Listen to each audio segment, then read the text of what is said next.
नमस्कार. किचन स्टोरीमध्ये सर्वांचं मनापासून स्वागत आणि नवरात्रीच्या सर्वांना खूप खूप शुभेच्छा. त्यासाठीच आज आपण फक्त 3 साहित्य वापरून अगदी पटकन होणारे गूळ शेंगदाण्याचे लाडू करणार आहोत. यासाठी इथे मी अर्धा किलो शेंगदाणे घेतलेत आणि अर्धा किलो गूळ घेतलाय. गोड फार नको असेल तर तुम्ही गूळ कमी घेतला तरी चालेल. आता मंद गॅसवर शेंगदाणे छान भाजून घ्यायचे.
मला अर्धा किलो शेंगदाणे भाजण्यासाठी 15 मिनिट वेळ लागलाय.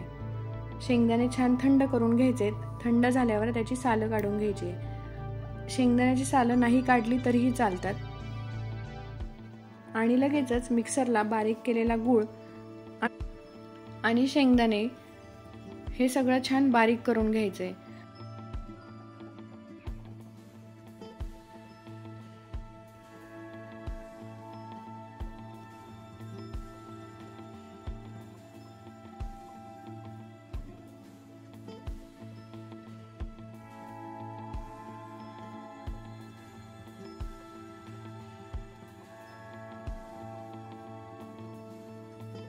यामध्ये लगेचच 1 चमचा वेलची पावडर घालायची आहे आणि लगेचच आपल्याला छान लाडू बनवून घ्यायचे.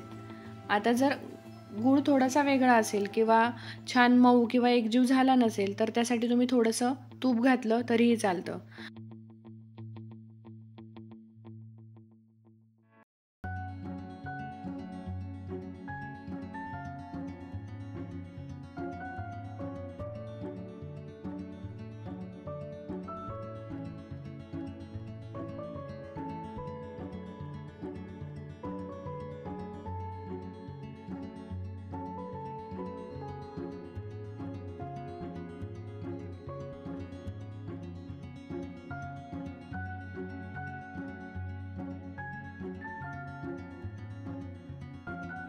पण मिक्सरमधून काढल्या लगेचच लाडू बनवून घ्यायचेत, म्हणजे ते पटकन एकजीव होतात आणि त्याचा लगेचच लाडू तयार होतो. अशा पद्धतीने कुठलाही पाक तयार न करता आणि एकदम कमी वेळेमध्ये होणारे असे आपले गूळ शेंगदाण्याचे लाडू नक्की ट्राय करा आणि सांगा कसे झालेत ते.